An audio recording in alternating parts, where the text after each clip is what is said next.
Hello, this is Petra, and today I would like to talk about the power of kindness in the healing process and how I applied it in my own healing. If you're like me, you're probably on a quest of creating life with vibrant health and happiness. And so, what I have to share will resonate with you. Let's start. The ability to move our body freely and without pain brings such a freedom, something we often neglect if we have it, because it enables us to live a fully life by experiencing many great things that are offered here to us on this beautiful planet. And in this light, I want you to know that you hold the power to heal and to be healed. If you imagine your body as a perfect machine that is nourished appropriately with food which enhances good functioning of body cells, in return it will provide you with great health and functioning of the body. And I do believe that making good choices around food is a great way to grow self-love and healing. Today I want to share my story and I want to speak about the importance of bringing kind thoughts and uplifting emotions in our daily life and how this has worked for me. I'm so excited. So let's start. More than a decade ago, I've been through a challenging health experience. As a very young person, I just turned 22, I was diagnosed with that serious health condition. And at first I was shocked, as everybody else around me. How is this possible? Because I lived a pretty healthy lifestyle. I didn't smoke or drink. I didn't eat much processed food. I exercised regularly. I had a proper rest. So from all of those aspects, there was no real reason for me to not be healthy. At least that's what I thought so. Because until then I didn't have an awareness between our emotional state and our physical state and how those two are so connected. So as I made peace with the current situation, but not in a passive but a powerful, intentional way to get healthy, I started my journey of self-discovery. And through my journey of self-discovery, I realized what I did wrong. Because until then, I have no idea or awareness that I was doing anything wrong. And without awareness that we are doing anything wrong, we can't change it, right? It's just not possible.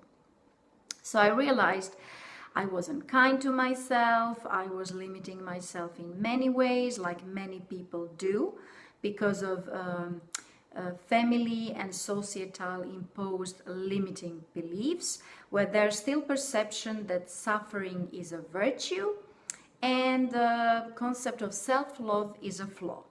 So in general, I taught how life is a struggle for everyone and happiness is something outside of control, our control, reserved for only few.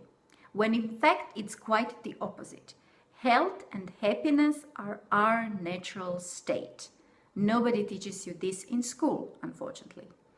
So naturally, with that limiting self-beating beliefs, I accumulated a lot of negative emotions, and after a decade, they finally escalated in the form of illness.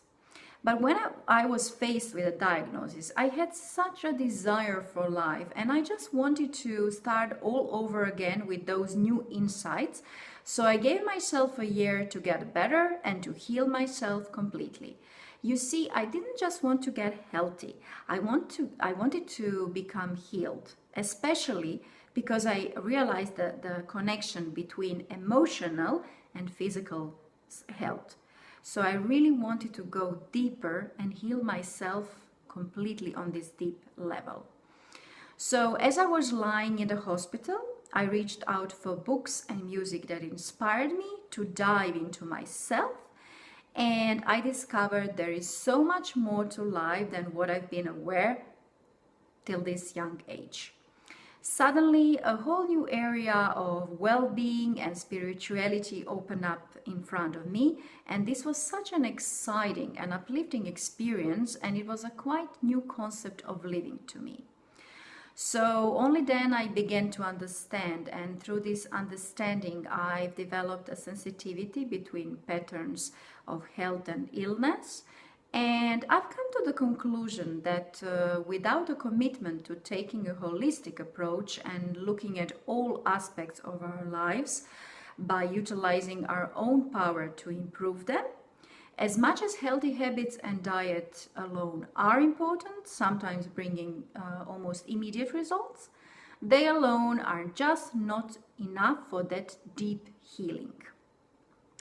As I changed the patterns of thinking within me and I abandoned self-criticizing and constant judging of myself, and instead I brought kindness and joy in, although I did follow therapy recommended by my doctors, in only few months I had amazing results and I became a happy young woman with vibrant health that I was always meant to be.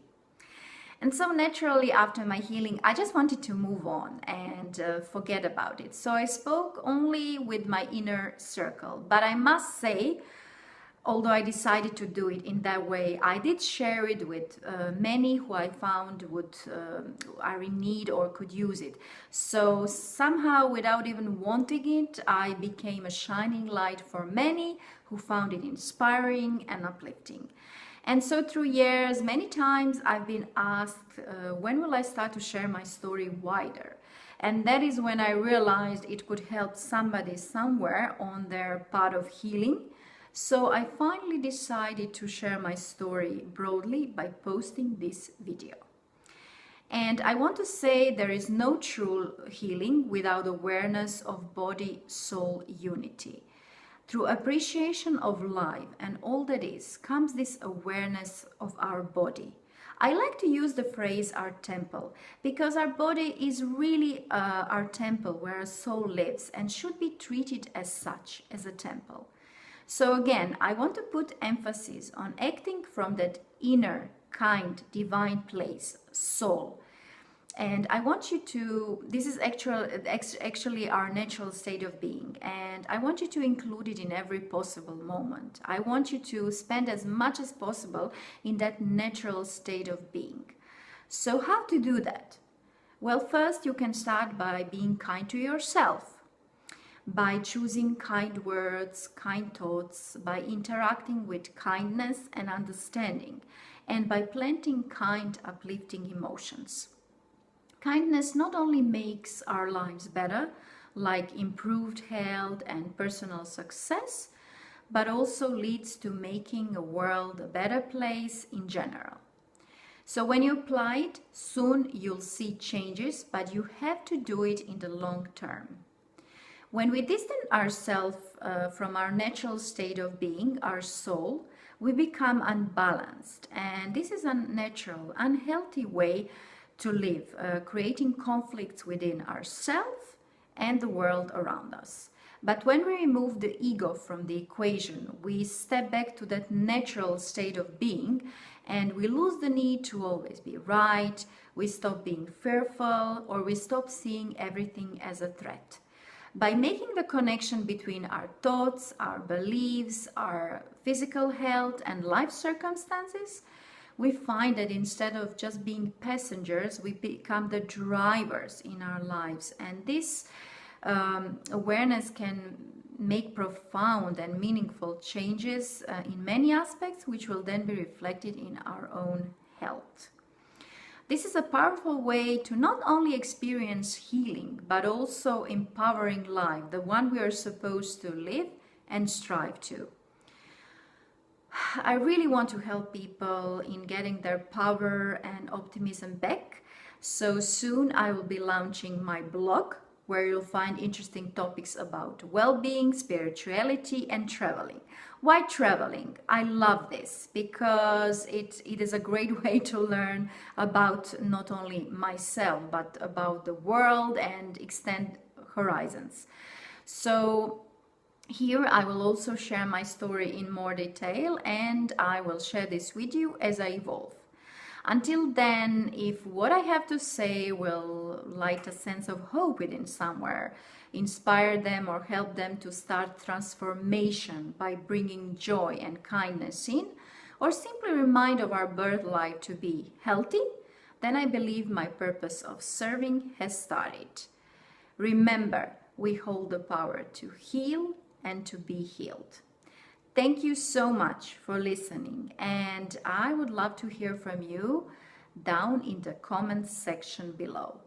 Have a great day or great evening, and namaste.